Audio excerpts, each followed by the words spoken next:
হুম এখন দেখো আরএসসি আর এগুলো মানগুলো তো বসেন না 0.0335 0.035 এটা হচ্ছে তোমার 0.02 0.02 11 115 ওহম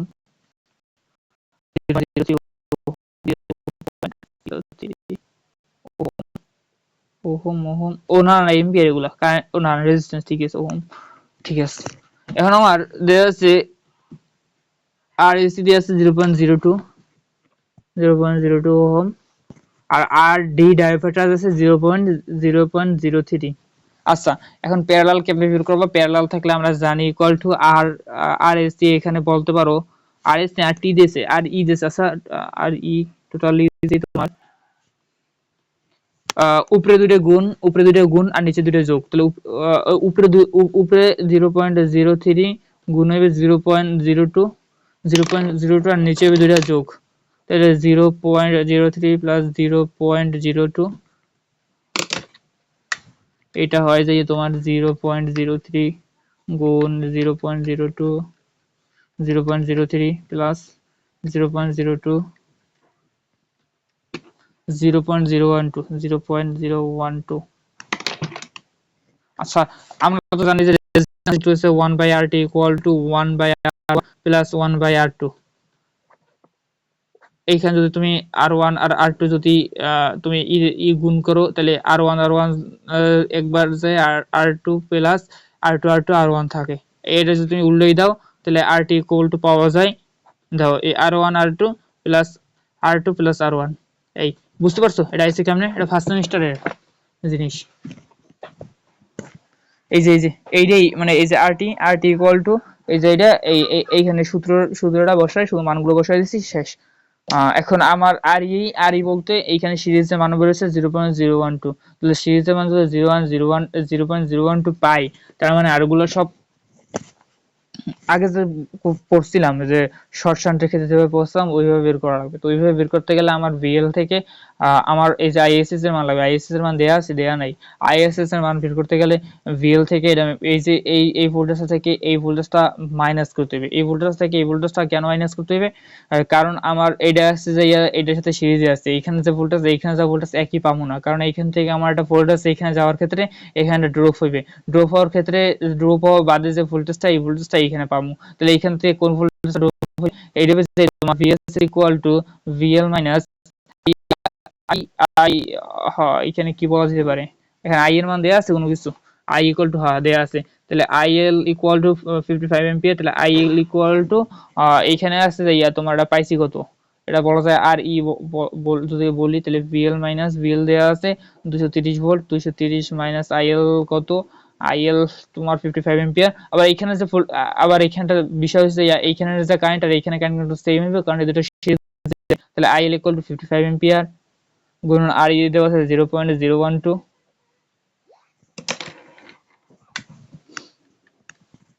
230 মাইনাস 55 গুণ 0.012 বল 229.34 229.34 ভোল্টেজ আর কি, হ্যাঁ ভিএসএস যেহেতু voltage.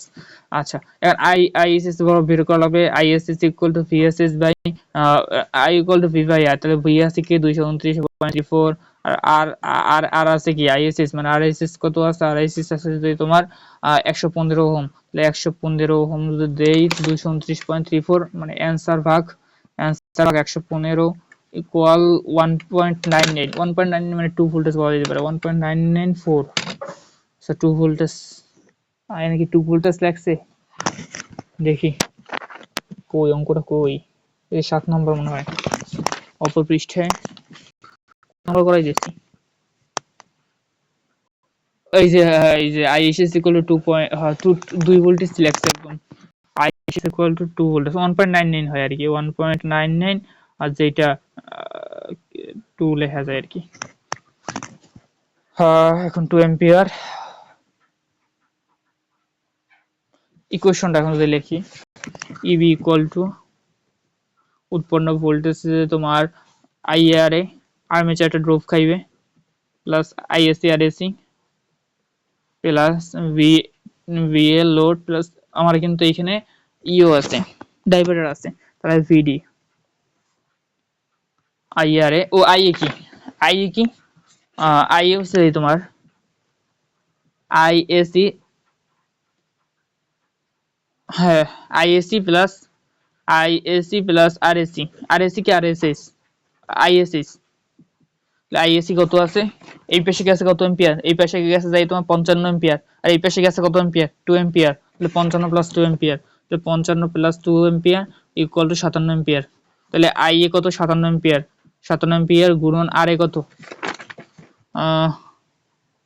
0.03 ampere, resistance 0.03 plus IAC কত, আইএসি 2 পাইছি আমরা, আর আরএসি কত, আরএসি 115 মনে হয়, আরএসি যে আর আর আরএসি নাকি আইএসি, না না না আইএসি আসলে 55, এখানে আইএসি মানে সিজেড আর কি, আমি বুঝলাম আরএসি 55, আর আরএসি যে তোমার আরএসি যেটা এখানে যে আরএসি কিন্তু এখন আর নাই, আরএসি বলতে আর ই, আর ই যেটা এই দুইটা যেহেতু প্যারালালে আসলে, এই দুইটা যেহেতু প্যারালালে আসলে, প্যারালালে থাকার কারণে দুইটা কম্পিটিশন করবে 0.012, তাহলে 55 গুণ 0.012 প্লাস ভিএল, ভিএল যে তোমার 230 ভোল্টেজ মনে হয়, 230ই, আর দুইটা দুইটা ডাইভার্টার, ডাইভার্টার না না না এটা যে তোমার ডাইভার্টার না, ব্রাশ ভোল্টেজ, ব্রাশ ভোল্টেজ এখানে ভিবি হইবে কি, ভিডি দিয়েছে ডাইভার্টার বুঝছি, আচ্ছা ভিবি দুটো ব্রাশ ভোল্টেজ, একটা ব্রাশের ভোল্টেজ ড্রপ 1 ভোল্ট, তাহলে দুইটা থাকলে পর 2 একে 2, আচ্ছা দেখি এখন কি হয়, দু অঙ্ক হইবে কিনা, 57 গুণ 0.03 প্লাস 55 গুণ 0.012 প্লাস 230 প্লাস 2 ভোল্টেজ ইকুয়াল দিল ভাই 234.37, এটা এখানে কি কত হয়েছে দেখে লই, অঙ্ক না হলে তো শেষ, 234 পয়েন্ট আমার হচ্ছে 37, হচ্ছে 66, আচ্ছা এটা প্রবলেম না, 234.37, আচ্ছা এখানে আরেকটা জিনিস যেটা বলছে যে তবে আর্মেচার আবিষ্ট তড়িৎ চাপ ও উৎপন্ন পাওয়ার কত হবে, উৎপন্ন পাওয়ার P ইকুয়াল টু VI আমরা জানি, তাহলে পাওয়ার ইকুয়াল টু উৎপাদিত পাওয়ার, উৎপাদিত পাওয়ার P ইকুয়াল টু VI, আচ্ছা P ইকুয়াল টু VI লাগবে না, আচ্ছা লিখি P equal to VI, V বলতে কি আমার উৎপন্ন ভোল্টেজ, EB গুণ I কত আমার বের হওয়ার না IA মানে এই যে কারেন্টটা IA, আচ্ছা EB কত 234.37 গুণ 57 আর কি, I হচ্ছে 57, তাহলে 234.37 গুণ 57 গুণ 57 ইকুয়াল 13359.09,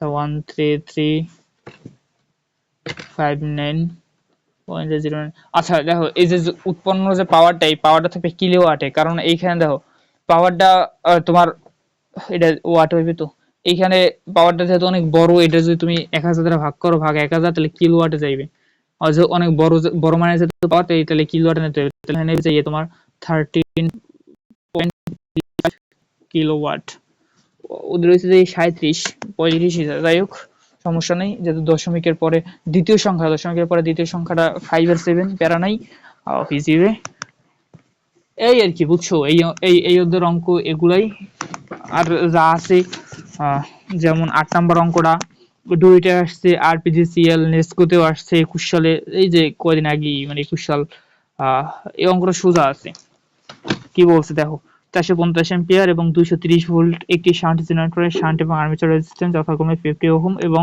0.03 হলে জেনারেটর উৎপন্ন ইএমএফ এর পরিমাণ নির্ণয় করো, তাহলে shunt resistance, just shunt resistance বললে একটা জিনিস মাথায় রাখবা, সেটা যে তোমার তোমার শুধু শান্টই দেওয়া প্যারালালে একটা, আর এই পাশে বা এই পাশে কোনো কিন্তু আলাদা কোনো লং শান্ট বলে না, শর্ট শান্ট বলে না, তাহলে তুমি কেন দিবা লং শান্ট আর শর্ট শান্ট বললে, তাহলে একটু প্যারা হইতো, বাট এখানে শুধু শান্ট বললে কোনো প্যারাই নেই। হ্যালো, আচ্ছা আর তোমার এইখানে বই বই দিয়া দেখে করতে গেলে তোমার ঝামেলা হইতে পারে, কি ঝামেলা হইতে পারে দেখো, একটা আর্মেচারও কিন্তু ভোল্টেজ ড্রপ, একটা আর্মেচার ভোল্টেজ ড্রপ ওরা দেখায় নাই, এই জিনিসটা ওরা হাইড রাখছে, আর তুমি হাইড রেখে করতে গেলে তোমার মনে হয় ঝামেলা হইতে পারে, বাট তুমি যদি এইখানে যদি আর্মেচার ভোল্টেজ ড্রপ একটু বাইরে যদি আইকে দেখাই যদি করো, তাহলে আমার মনে হয় না কোনো প্যারা হইবে। আমি তোমার সাজেস্ট করবো যে তুমি, আমি যেগুলো করছি মানে প্রত্যেকটা আর ই আঁকার সময় যেটা যেটা কিন্তু বইতে করে নাই, এই যে আর্মেচারে ইন্টারনাল যে ভোল্টেজটা, এটা তুমি যদি আইকে করো তাহলে তোমার ভালো হইবে। এবং তুমি এটা বলতে পারি তুমি বই দেখে করার ক্ষেত্রে এটা পাবা না। তুমি বলতে পারো আবার আমি করাইছি কই দিয়া। আচ্ছা, এটা long DC long shunt generator, long shunt generator শুধু শর্ট শান্ট একটু প্যারা। আর জেনারেটর টার্মিনাল ভোল্টেজ এত হলে, লোড কারেন্ট এত হলে, আর্মেচারের সিরিজ ফিল্ড ও শান্ট ফিল্ডের রেজিস্ট্যান্স যতক্ষণ এত হলে ইএমএফ বের করো। এটা পিজিসিবি তো আসছে 2021 সালে, সহজ অঙ্ক। পিজিসিবি তো আসছে, ডুয়েটও আসছে। যাই হোক, আর এটা হচ্ছে 50 কিলোওয়াট 220 ভোল্ট একটি শান্ট জেনারেটর নিম্নলিখিত লসে দেওয়া আছে। আচ্ছা ঠিক আছে। ওই জেনারেটর আর্মেচার উৎপন্ন ভোল্টেজ ও কপার লস। আচ্ছা, এইখানে একটা জিনিস আছে, কপার লস। দেখো অঙ্ক মানে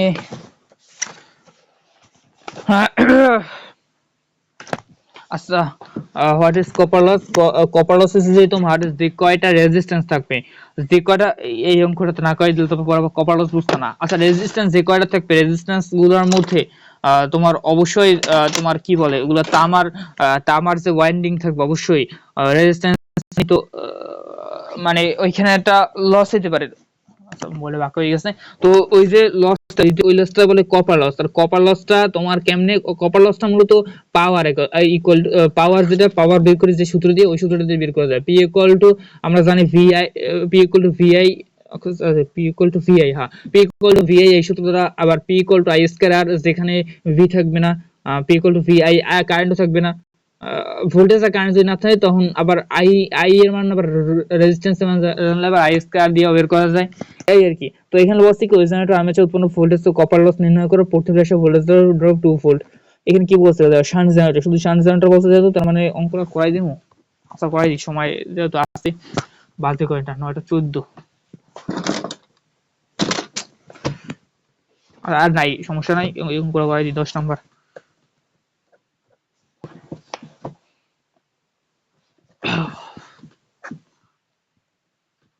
এই যে আর্মেচার ইন্টারনাল রূপ, এই armature.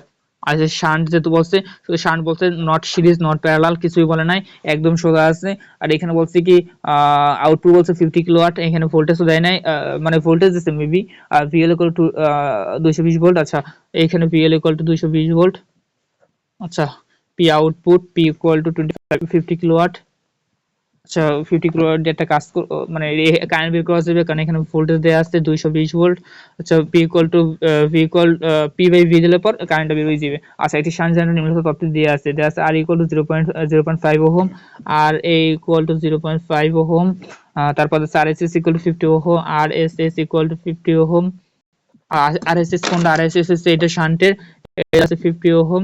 R RS equal to 0.5 ohm দেয়া আছে, আর ইকুয়াল টু 0.5 ওহম, ঠিক আছে।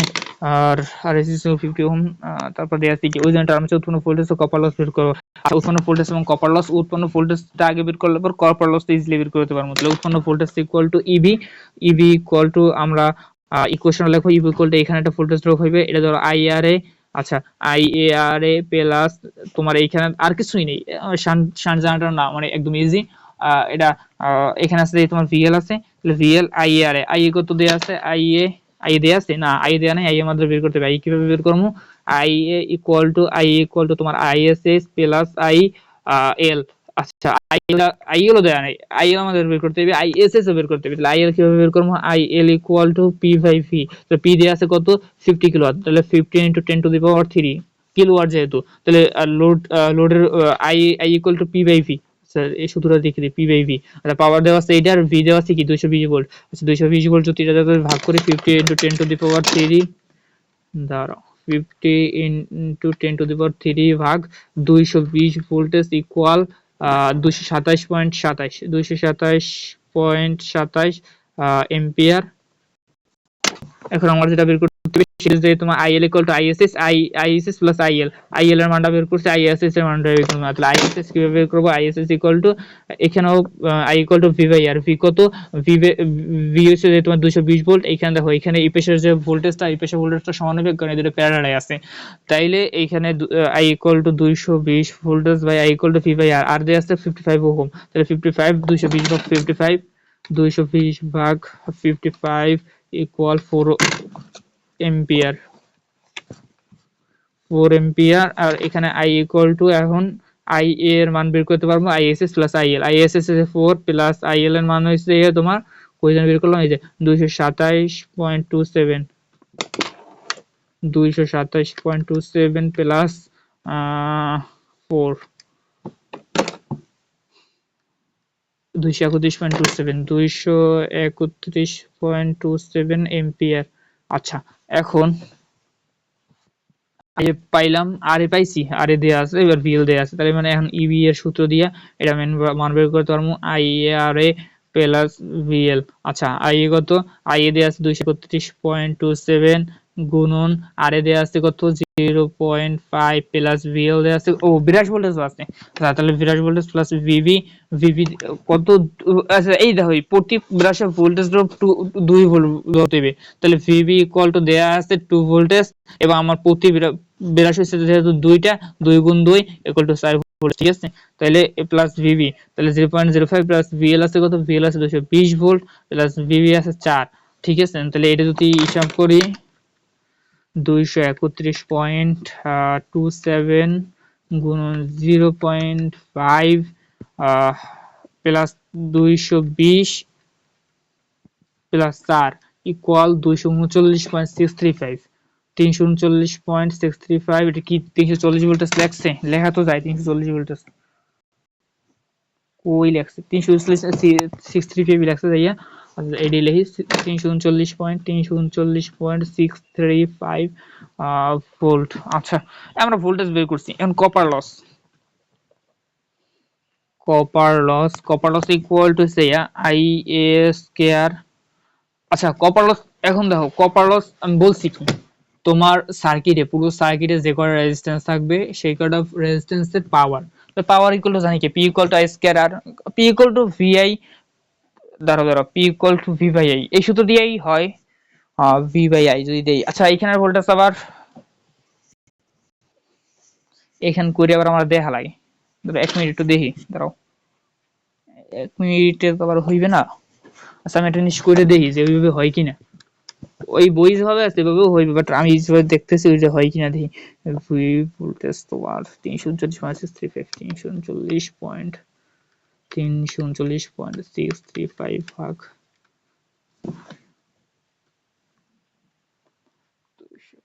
231.27।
আচ্ছা, যেভাবে বলছি ওইভাবে হয় না। আচ্ছা দেখো, কপার লসের সূত্র হচ্ছে I square, R A, I square A. আচ্ছা, এখানে আই এ, এখানে দুইখানে কপার লস হবে, দুই জায়গায় কপার লস হবে, সেটা যদি তোমার এখানে দেখো পুরো সার্কিটে দুই জায়গায় কিন্তু রেজিস্ট্যান্স আছে, এই জায়গায় রেজিস্ট্যান্স আছে আর এই জায়গাটা রেজিস্ট্যান্স আছে, দুই জায়গায় যেহেতু রেজিস্ট্যান্স আছে দুই জায়গায় কপার লস হবে। তো দুই জায়গায় কপার লস হলে পরে এই জায়গার কপার লস, এই জায়গায় কপার লসের প্রত্যেকটা সূত্র হচ্ছে আই স্কয়ার, এখানে আই এ, এখানে কারেন্ট হচ্ছে আই স্কয়ার, আর এ কি ওই ওই জায়গায় আই স্কয়ার আর এ, আর আর কি আই স্কয়ার আর, তাহলে এখানে আই স্কয়ার এবং এখানে রেজিস্ট্যান্স আর এ প্লাস এইখানে যে তোমার আই এস স্কয়ার যেহেতু shunt, I S S square R R S S. তোমার সাথে মনে হয় কথাটা দ্রুত বলি আর কি, যার কারণে মাথা মুথা পুরো যায়। আই এস এখন এইখানের কারেন্ট আছে কত 231, আই এর কারেন্ট 231.27 স্কয়ার, আর এ কত 0.5, 0.5 প্লাস আইএসএস কারেন্ট কত 4 স্কয়ার প্লাস আরএসএস কত, আরএসএস 55, 231.27 এর স্কয়ার প্লাস ইন্টু 0.5 প্লাস 16 গুণ 16 প্লাস 55, 16 প্লাস 55 এটা ব্র্যাকেট হইবে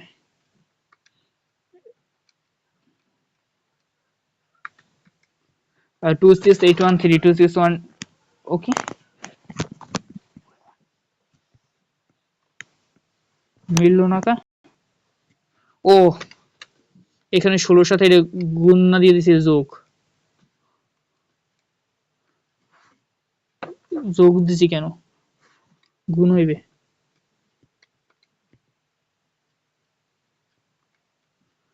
27622, আচ্ছা ঠিক আছে 27622 কিলোওয়াট।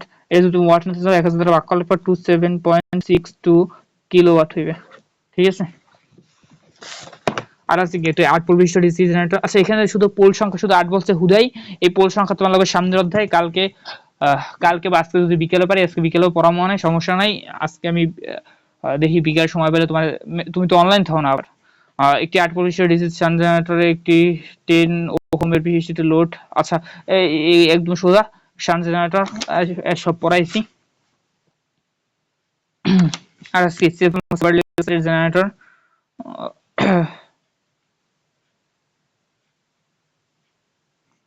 এক্সাইটেশনের জন্য শর্ত। আচ্ছা ডিসি জেনারেটর অপর নাম কি? ডায়নামো এক্সাইটেশন ডিসি মোটর কয় প্রকার? সেপারেট এক্সাইটেড, সেলফ এক্সাইটেড, দুই প্রকার প্রধানত। আর কি কি অংশ ডিসি জেনারেটর? ম্যাগনেটিক সার্কিট গঠিত, ইয়োগ বা ফ্রেম, পোল বা core, armature core, air gap. আচ্ছা এয়ার গ্যাপ কি? এয়ার গ্যাপ হচ্ছে তোমার আর্মেচারটা যে ঘুরবে, মানে ওইখানে কিছুটা ফাঁকা থাকে, ওই যে ফাঁকা অংশটা ওটা বলে এয়ার গ্যাপ। কমিউটেটর কি? জেনারেটর আর্মেচার ওয়াইন্ডিং যে ভোল্টেজ ও কারেন্ট উৎপন্ন হয় তাহলে এসি কারেন্ট। আচ্ছা কমিউটেটর হচ্ছে জেনারেটরের যে কারেন্ট উৎপন্ন হয়, ওই কারেন্টটা উৎপন্ন হয় মূলত ডিসি কারেন্ট।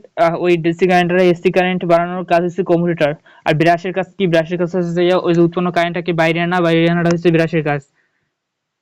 ব্রাশ কি দ্বারা তৈরি করা হয়? কার্বন অথবা গ্রাফাইট দিয়ে তৈরি করা হয়। ডিসি জেনারেটর এক্সাইটেশন কত প্রকার? দুই ধরনের, separately excited, self excited. Residual magnetism বা অবশিষ্ট চুম্বকত্ব কি? পোল কোর লোহার তৈরি হওয়ার বাইরে থেকে ডিসি সবার মাধ্যমে প্রথমবার এটা একবার ইলেকট্রোম্যাগনেট পরিণত হওয়ার পর ফিল্ড কয়েলে কারেন্ট প্রবাহ না থাকলেও চুম্বকত্ব সম্পূর্ণ নষ্ট হয় না, কিছুটা চুম্বকত্ব থেকেই যায়, তাকে অবশিষ্ট চুম্বকত্ব বলে। আচ্ছা পোলটা যেহেতু লোহার তৈরি, এখন যদি জেনারেটরটা যদি লোহার তৈরি আর ওইখানে চুম্বক আর আর্মেচার সবই আছে, এখন যদি জেনারেটরটা যদি অফও থাকার পরে এতক্ষণ যে আবিষ্ট হয়েছে চুম্বকত্ব, তারপর লোহার কিছুটা থাকতে যায়, এইটার বলে অবশিষ্ট চুম্বকত্ব বা রেসিডুয়াল ম্যাগনেটিজম। এক্সাইটেশন বলতে কি বুঝায়? জেনারেটর ফিল্ড পোলে ম্যাগনেটিক ফ্লাক্স তৈরি করার জন্য ফিল্ড কয়েল বা পোল কয়েলের ডিসি সরবরাহ করে ইলেকট্রোম্যাগনেটে পরিণত করা হয়। ফিল্ড কয়েলের ডিসি সরবরাহ করাকে এক্সাইটেশন বলে। আচ্ছা এই যে শান্টের যে তোমার যে শান্ট যে ফিল্ড গুলো, এই যে শান্ট ফিল্ডে এক্সাইটেশন বলতে বুঝতে যাইয়া ম্যাগনেটিক ফ্লাক্স তৈরি করার জন্য ফিল্ড কয়েল, যে ফ্লাক্স তৈরি করার জন্য এটা তো আগের রোটেশন প্রয়োজনের জন্য আগে ডিসি একটা ভোল্টেজ দিয়া ওটা রোটেশন করাইয়া ফ্লাক্স তৈরি করে, এটা বলে এক্সাইটেশন। ও তো আর প্রথমে তো জেনারেটর একলা ঘুরবে না। আর তুমি যদি জেনারেটর কোন সময় দেখো তাহলে দেখবা যে একটা সুতার মতো আছে, টান দিয়া স্টার্ট করা হয়, বা অনেক সময় ওটা কি বলে, মানে হাতল দিয়ে ঘুরাইয়া তারপর স্টার্ট করা হয়, এগুলোর বলে এক্সাইটেশন করা বলতে কোনো না কোনো একটা জেনারেটর যদি থাইমে থাকলে পরে আল্লাহ তার ওটা ঘোরা শুরু করবে না। ওটা ঘোরার জন্য প্রথমে ওটার মধ্যে বলে কি এক্সাইটেশন বলতে ওখানে ফ্লাক্স উৎপন্ন হওয়া লাগবে। তো ফ্লাক্স উৎপন্ন তো আর ও নিজে অটোমেটিক করবে না, হুদাই করবে না। এটা করার জন্য প্রথমে কিছুটা ফ্লাক্স উৎপন্ন করিয়ে দেওয়ার প্রয়োজন হয়, এটা বলে এক্সাইটেশন। তো এটা বিভিন্নভাবে করা হয়, তো যেভাবে করে আর কি। অবশিষ্ট চুম্বকত্ব জেনারেটরের মানে যেভাবে করে না, জেনারেটরের অনুযায়ী, মানে নিয়ম অনুযায়ী আর কি। অবশিষ্ট চুম্বকত্ব জেনারেটর কি কাজে লাগে? সেলফ এক্সাইটেড জেনারেটর ভোল্টেজ উৎপন্নের জন্য অবশিষ্ট চুম্বকত্ব দূর করা হয়। অবশিষ্ট চুম্বকত্ব ছাড়া জেনারেটর ভোল্টেজ উৎপন্ন হবে না। এই যে এই অবশিষ্ট চুম্বকত্ব জেনারেটর কি কাজে লাগে, অবশিষ্ট চুম্বকত্ব দিয়ে কি হয়, এটা যে তোমার অবশিষ্ট চুম্বকত্ব দরকার হয়, কারণ অবশিষ্ট চুম্বকত্ব ছাড়া জেনারেটর ভোল্টেজ উৎপন্ন হবে না। পাইলট এক্সাইটার কোথায় ব্যবহৃত হয়? আচ্ছা, অল্টারনেটর বা এসি জেনারেটর ফিল্ডকে এক্সাইটেড করার জন্য ডিসি সরবরাহ প্রয়োজন হয়, পাইলট এক্সাইটার ব্যবহার করা হয়। এটা ছাড়া ডিসি জেনারেটর বা অল্টারনেটর শ্যাফটের সাথে সংযুক্ত থাকে। কম্পাউন্ড জেনারেটরের কাজ কি? আচ্ছা, কম্পাউন্ড জেনারেটর ফিল্ডের প্রতি পদে দুটি করে কয়েল জড়িয়ে থাকে, যখন এটি কয়েল আর্মেচারের সাথে প্যারালাল অপরটির সিরিজ লাগানো থাকে তখন সেই ফিল্ডকে কম্পাউন্ড ফিল্ড, আর জেনারেটরকে কম্পাউন্ড জেনারেটর বলে। কম্পাউন্ড জেনারেটর বলতে ওই যে তোমার সিরিজে থাকে বা প্যারালাল থাকে, এই বলছে কি ডিসি জেনারেটর ম্যাগনেটিক সার্কিট কি কি দ্বারা অংশ দ্বারা গঠিত, ডিসি জেনারেটর ইলেকট্রিক্যাল সার্কিট কি কি, এগুলো সব পড়লেই পারবা।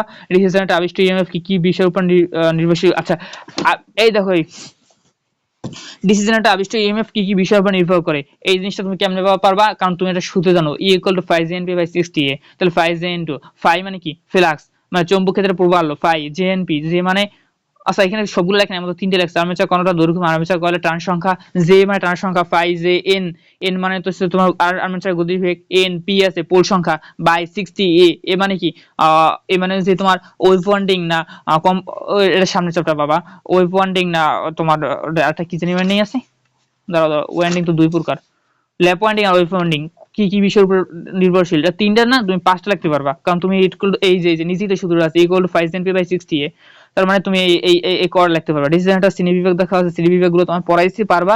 আর আছে এক্সটেনশনের জন্য প্রয়োজনীয় শর্তগুলো কি কি, এক্সটেনশন সব পড়লে পারবা, কিছুই নেই তেমন কিছু পড়ানো নাই, শেষ, ঠিক আছে। আর 7 নাম্বার চ্যাপ্টারটা একদম সোজা, এটা মানে একটা 40 মিনিটের একটা ক্লাস করাইলে মনে হয় হয়ে যাবে 7 নাম্বার চ্যাপ্টার।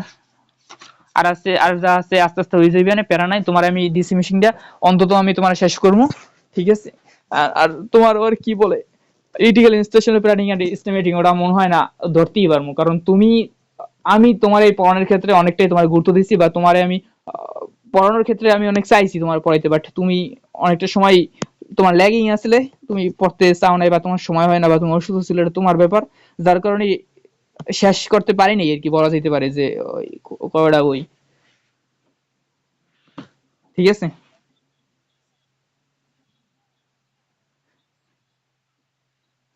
হ্যাঁ হ্যাঁ, সহজ আছে, তুমি পারবা না পড়লে, আর ওটাই তেমন কিছু নাই, আমিও দেখছি ওটাই, মানে পড়ার মতো কিছু নাই, যা আসছে নিজে নিজে পড়লে, আর কোন জায়গায় বাজলে জিজ্ঞাসা করবো। আর তুমি কি আজকে আসবা, কলেজে আসবা,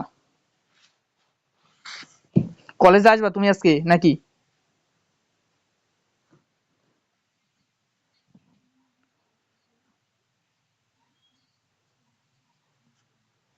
তোমার কি কোনো কি ফোর্থ সেমিস্টার, তুমি কি কাউকে চেনো, তুমি কি ওদেরকে জিজ্ঞাসা করছো আজকে দেবে কিনা, বা ওদের কি কোনো গ্রুপে আছো?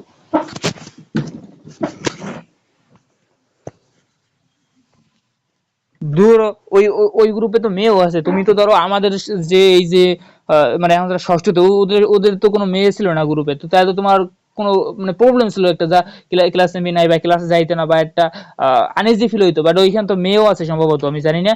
তো তুমি ওখানে ক্লাস গেলে কি হয়েছে, বা ক্লাস করলে গ্রুপে কথাটা বলবা এইটাই, মানে কি কি কি বলবো, তুমি তো ধরো তুমি যদি এইখানে, হ্যাঁ বলো।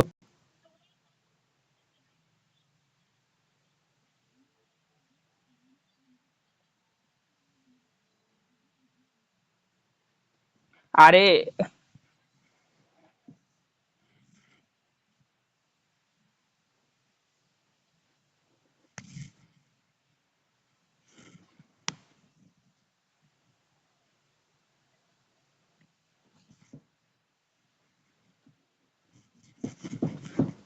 এখন তুমি যদি কলেজে না যাও, তোমার আমি বলি, তুমি এডিসি মেশিনে তুমি ধরো 90 পাইলা, 90 লিখে 90 পাইলা, আর হাতের মার কাছে 110, ওই 110 তোমাদের 60 দিয়ে 90 আর 50 হয় কত, 100, 100 ওই 90 আর 60 হয়ে যায় 150 হয়, তো 150 কি তোমার এ প্লাস আইবে? তুমি যদি ক্লাস না করো, তুমি যদি এটা যদি তুমি কি বলে 90, তুমি যদি 90 তে 90 তো পাওয়া সম্ভব না, তুমি যদি 70 পাও 80, তুমি এটা যদি এ প্লাস পাও, লেখে প্লাস পাইলো, তুমি এ প্লাস পাবা না সাবজেক্টে, আমি তোমার গ্যারান্টি দিয়ে দিতে পারবো। আমি আমি আমি বলি, আমি যে ফার্স্ট সেমিস্টার না সেকেন্ড সেমিস্টার থার্ড সেমিস্টার, আমি ফোর্থে উঠছি, আমি ওই কলেজে উঠছি, মানে ইতে উঠছি, মানে মেসে উঠছি।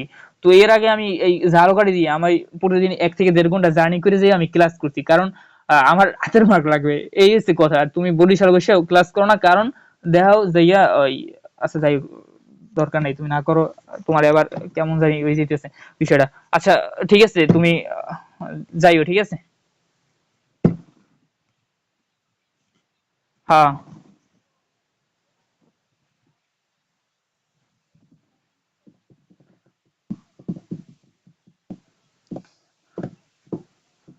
আচ্ছা, আমি যদি তোমার যদি টেক্সট দেই, আমি টেক্সট দিয়া আমি আর কি ওয়েট করতে পারবো না, কারণ আমার আবার এখানে দুইটা আবার ক্লাস আছে, আমার একটার মধ্যে ওইখান থেকে বের হইতে হবে, কারণ আমার এখানে আসতে আবার 1-1.5 ঘন্টা সময় লাগে। ঠিক আছে।